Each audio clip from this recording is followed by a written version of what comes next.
So, Paul, some call those pre-season friendlies. That wasn't overly friendly, was it? I don't think it was down to the two teams, to be brutally honest. That's what I'm saying. We all walked side by side in the tunnel at half time. There was no animosity. I know it looks like that after the two sending offs, but I think it was caused by other factors on the pitch. But listen, it was a proper game of football. Really enjoyed it. We've had a really long weekend. The players were in Thursday night working hard. They played Friday, off Saturday, back in Sunday. So really pleased over the weekend across the two games with the minutes into the legs.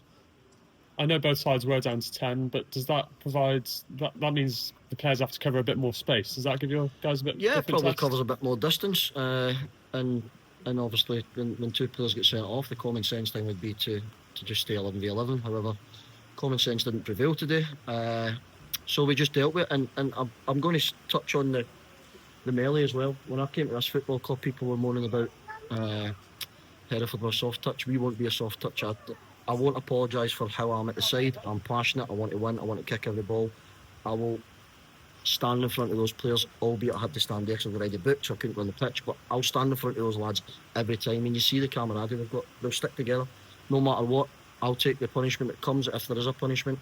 But that's how I want my teams to be. People can like it, they can love it, they can hate it. I'm not really bothered. That's exactly the reaction I don't encourage, but it's pleasing that we've got a group that will stick together. And it probably changed your tactics in terms of substitutions and when you wanted to put people on in minutes and legs. Yeah, sadly, we obviously, I said the common sense didn't prevail for both sides. We had to leave a couple out.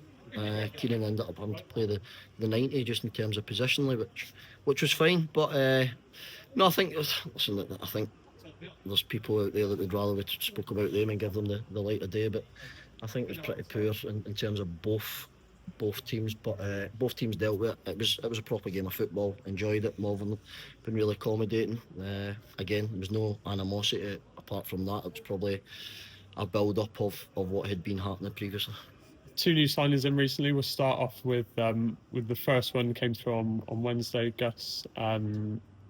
What do you think he's going to bring? Gus is someone I've chased for about 18 months, but obviously it's been difficult with him being full time. I've tried to get someone of that physique, that style in the middle of the pitch since I've been at the club.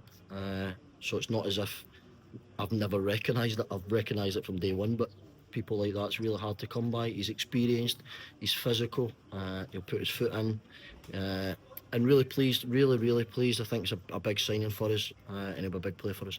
And then Eno, he looked lively again today. What do you think he's going Eno's been brilliant. He really has. I know I said in the quote earlier, he goes from 0 to 100 so quickly. He's off the mark, he's tenacious, he won't pull out. You get a lot of wingers that are a bit tentative, but he doesn't pull out. He goes and puts his foot in. He can play through the middle, he can play wide, and I've been really pleased with him. His attitude, his commitment is first class, absolute first class. He doesn't drive, but he travels trains, planes and automobiles to get to training. It's really first class, and he deserves the reward of signing for a big club like yourselves. And you mentioned this when you brought him in, but Amari Sterling-James again with a fantastic free kick. Yeah, some players just give you something completely different. He's one of them. He's ridiculously good with dead balls. We've seen it today. I thought it was probably a bit close for him, but he's got a remarkable technique. He's got a remarkable way of striking the ball from free kicks. And even if you don't score off them, more often than not, he's making the goal to make a save, and then you add a bit of pressure onto the back line. So yeah, really pleased with that.